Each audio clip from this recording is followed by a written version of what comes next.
मैं मई थाई जल्दी कैसे सीख सकता हूँ? सबसे पहले आपको रस्सा खींचने का एक मास्टर जानने की जरूरत है और फिर दिन में 50,000 बार समुद्र के पानी को थप्पड़ मारना, 500 उठाना और अंत में 2 घंटे में कंपनी के पानी के निचले शरीर पर मोम की अंगूठी को जलाना और नगर पालिका सरकार में सैकड़ों बार तोड़ना ताकि आप कुछ मई थाई सीख सके। जियाओ शाई के इतनी मेहनत करने का कारण यह है कि उसके देश पर शैतान ने आक्रमण किया था। एक भविष्यवक्ता ने भविष्यवाणी की कि निकट भविष्य में एक योद्धा प्रकट होगा। वह मई थाई पहनते थे और मई थाई का अभ्यास करते थे। जब शैतान को यह समाचार मिला तो वह क्रोधित हो गया और उसने सभी मुक्केबाजी जिम बंद करने का आदेश दिया। जन्मे शिशुओं के बारे में उपन्यासों की खोज अभी भी जारी है। सौभाग्यवश उसके हाथ ने उसे शैतान के चंगुल से निकलने में मदद की, लेकिन भागने के दौरान उसके हाथ बार बार अवरुद्ध हो गए। जैसे ही वे दबाव में एक ब्रेक पार कर दूसरी तरफ पहुंचने वाले थे, सफलता अचानक कैमरे के सामने आ गई। पता चला कि दूसरी तरफ से आए लोग उनके सहकर्मी थे जो चाचा को लेने आए थे, लेकिन वे फिर भी खुश नहीं थे। लड़ाकू राक्षस प्रकट हुआ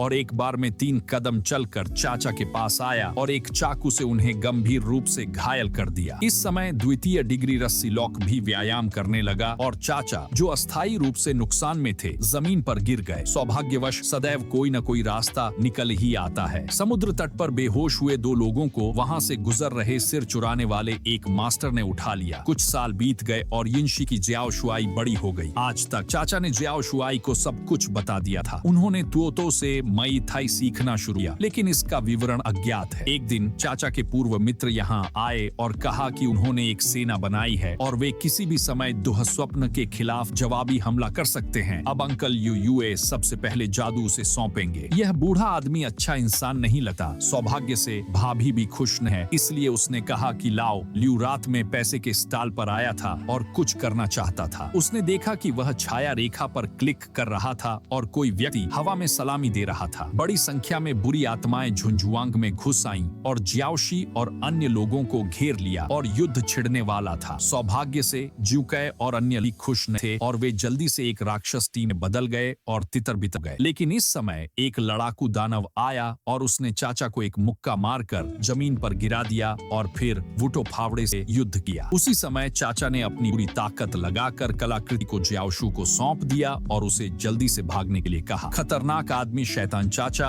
और टोहेड के सामने कोई मुकाबला नहीं कर सकता था, इसलिए उपन्यास के लिए सारी उम्मीदें वापस लाने के लिए उसे अपने जीवन का बलिदान कर पड़ा।